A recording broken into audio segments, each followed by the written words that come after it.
ಇತಿಹಾಸದ ಪುಟಗಳನ್ನೊಮ್ಮೆ ತಿರುಗಿ ನೋಡಿದ್ರೆ ಜಗತ್ತು ಅವೆಷ್ಟೋ ಭೀಕರ ಯುದ್ಧಗಳನ್ನ ಕಂಡಿದೆ ಅನ್ನೋದನ್ನ ಕಾಣಬಹುದು.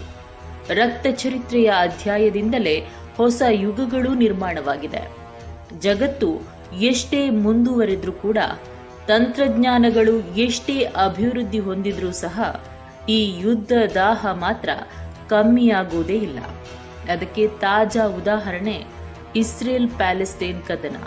ಹಮಾಸ್ ಉಗ್ರರ ಅಟ್ಟಹಾಸಕ್ಕೆ ಜಗತ್ತಿನ ಶಕ್ತಿಶಾಲಿ ದೇಶಗಳಲ್ಲಿ ಒಂದಾದ ಇಸ್ರೇಲ್ ನಲುಗಿ ಹೋಗಿದೆ.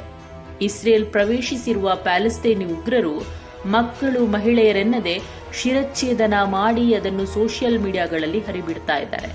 ಇವರ ವಿರುದ್ಧ ಜಗತ್ತಿನ ಪ್ರಬಲ ರಾಷ್ಟ್ರಗಳೆಲ್ಲ ಒಂದಾದರೂ ಸಹ ಉಗ್ರರ ಅಟ್ಟಹಾಸ ಮಾತ್ರ ಕಡಿಮೆಯಾಗಿಯೇ ಇಲ್ಲ.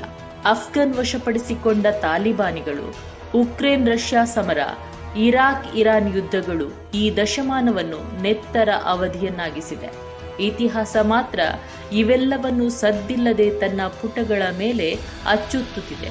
ವಿಶ್ವ ಕಂಡ ಜಗತ್ತಿನ 10 ರಣಭೀಕರ ಯುದ್ಧಗಳ ಮಾಹಿತಿಯನ್ನು ಇದೀಗ ಪ್ರತಿಕೃತಿ ನಿಮ್ಮ ಮುಂದಿಡುತ್ತಿದೆ. ಮೊದಲನೆಯದಾಗಿ ಅಮೆರಿಕನ್ ಸಿವಿಲ್ ವಾರ್ 1861ರಿಂದ 1865ರ ಅವಧಿಯಲ್ಲಿ ಉತ್ತರ ಮತ್ತು ದಕ್ಷಿಣ ಅಮೆರಿಕದಲ್ಲಿ ನಡೆದ ಅನೇಕಾನೇಕ ಒಳಕದನಗಳು ಬಲಿ ತೆಗೆದುಕೊಂಡದ್ದು ಮಾತ್ರ ಬರೋಬ್ಬರಿ 6,20,000 ಸೈನಿಕರು ಮತ್ತು ನಾಗರಿಕರ ಜೀವಗಳನ್ನು. ರಾಜಕೀಯ ಮತ್ತು ಆರ್ಥಿಕ ಭಿನ್ನಾಭಿಪ್ರಾಯ, ವರ್ಣಭೇದ ನೀತಿ ಮತ್ತು ಗುಲಾಮಗಿರಿ ಪದ್ಧತಿಯ ಫಲವಾಗಿ ಅಮೆರಿಕ ಇಷ್ಟು ದೊಡ್ಡ ಘರ್ಷಣೆಯನ್ನು ಕಂಡಿತು. ಇನ್ನು ಅಮೆರಿಕ ದೇಶದ ಚರಿತ್ರೆಯಲ್ಲೇ ಇಷ್ಟೊಂದು ಜೀವಗಳನ್ನು ಬಲಿ ತೆಗೆದುಕೊಂಡ ಬೇರ್ಯಾವ ಸಮರಗಳೂ ಇಲ್ಲ. ಚೈನೀಸ್ ಸಿವಿಲ್ ವಾರ್ ಕೂಡ ವಿಶ್ವದ ಪ್ರಬಲ ಘರ್ಷಣೆಗಳಲ್ಲೊಂದೆನಿಸಿಕೊಂಡಿದೆ. ಚೈನಾದ ಕಮ್ಯುನಿಸ್ಟ್ ಪಾರ್ಟಿ ಮತ್ತು ನ್ಯಾಷನಲಿಸ್ಟ್ ಪಾರ್ಟಿಗಳ ನಡುವೆ ಅಧಿಕಾರಕ್ಕಾಗಿ ನಡೆದ ಈ ಹತ್ಯಾಕಾಂಡವು 1927ರಿಂದ 1949ರವರೆಗೆ ಅವೆಷ್ಟೋ ಜೀವಗಳನ್ನು ಬಲಿ ತೆಗೆದುಕೊಂಡಿತು. ಅಂತಿಮವಾಗಿ ಕಮ್ಯುನಿಸ್ಟ್ ಪಾರ್ಟಿಯ ವಿಜಯವು ವಿಶ್ವದ ಅತಿ ದೊಡ್ಡ ಕಮ್ಯುನಿಸ್ಟ್ ಸಿದ್ಧಾಂತ ಹೊಂದಿರುವ ದೇಶದ ಉಗಮಕ್ಕೆ ಕಾರಣವಾಗಿ ಹೋಯಿತು. ಮತ್ತೆ ವಿಶ್ವ ಇತಿಹಾಸವನ್ನು ಅಧ್ಯಯಿಸಿದರೆ ತೈಪಿಂಗ್ ದಂಗೆಯ ಕರಾಳತೆಯ ಅರಿವಾಗುತ್ತದೆ.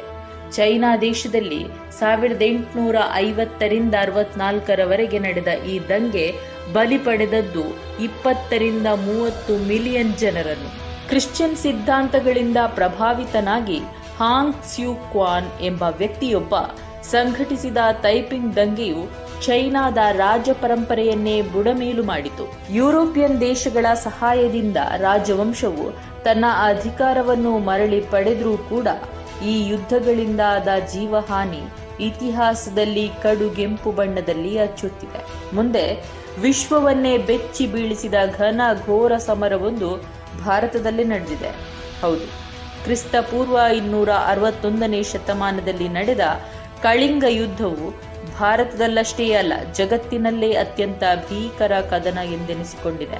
ಮೌರ್ಯರ ಆಡಳಿತವನ್ನು ಕಳಿಂಗರು ನಿರಾಕರಿಸಿದಾಗ ಕ್ರುದ್ಧನಾದ ಅಶೋಕನು ಇಂದಿನ ಒಡಿಶಾ ಪ್ರಾಂತ್ಯದಲ್ಲಿ ಸಂಘಟಿಸಿದ ಭೀಕರ ದಾಳಿಯು ಬಲಿ ತೆಗೆದುಕೊಂಡದ್ದು ಸುಮಾರು 1 ಲಕ್ಷಕ್ಕೂ ಹೆಚ್ಚು ಸೈನಿಕರು ಮತ್ತು ಜನರ ಜೀವಗಳನ್ನು.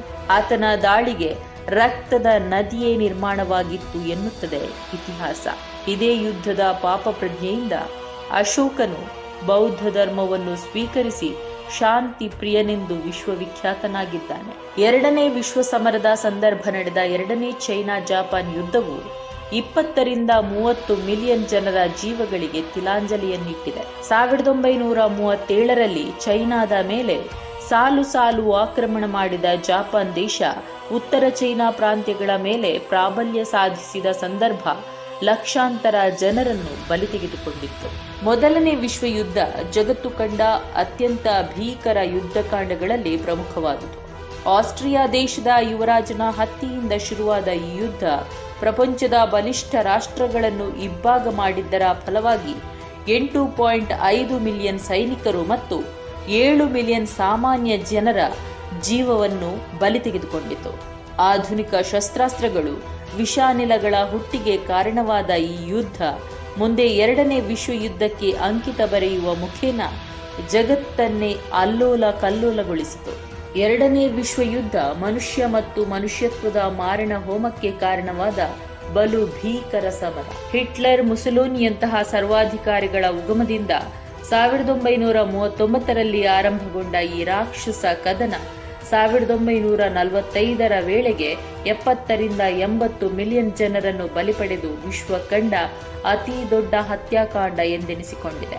ಅತ್ಯಾಧುನಿಕ ಶಸ್ತ್ರಾಸ್ತ್ರಗಳು, ನ್ಯೂಕ್ಲಿಯರ್ ಬಾಂಬ್ಗಳು, ಯಹೂದಿಗಳ ಮಾರಣ ಹೋಮ, ಹೀಗೆ ಈ ಯುದ್ಧ ಸಂಪೂರ್ಣ ವಿಶ್ವದ ಮೇಲೆ ಕರಿಛಾಯೆ ಕವಿದದ್ದಂತೂ ನಿಜ.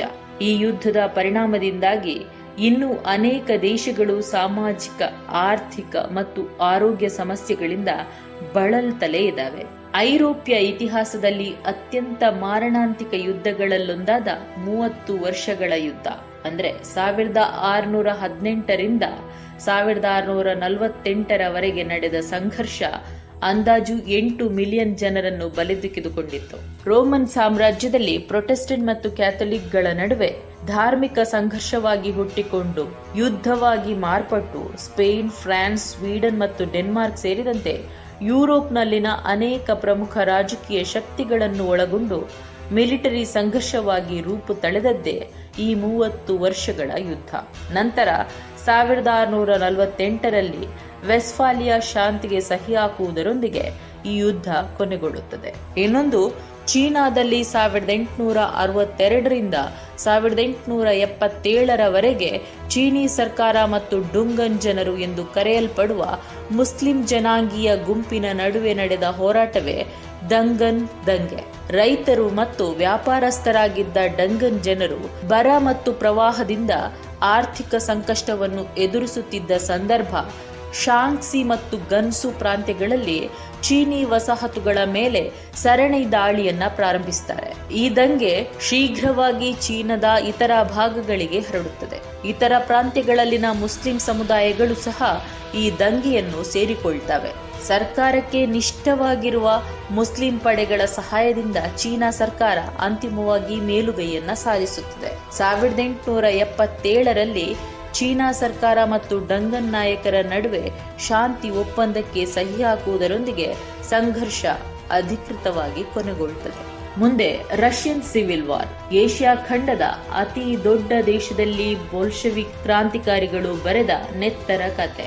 ಕಮ್ಯುನಿಸ್ಟ್ ನಾಯಕ ವ್ಲಾಡಿಮಿರ್ ಲೆನಿನ್ನ ಸಾರಥ್ಯದಲ್ಲಿ ಸಂಭವಿಸಿದ ಈ ಸಂಘರ್ಷ ಅವೆಷ್ಟೋ ಜನರ ಜೀವಗಳನ್ನ ಬಲಿ ಪಡೆದುಕೊಳ್ಳುತ್ತದೆ.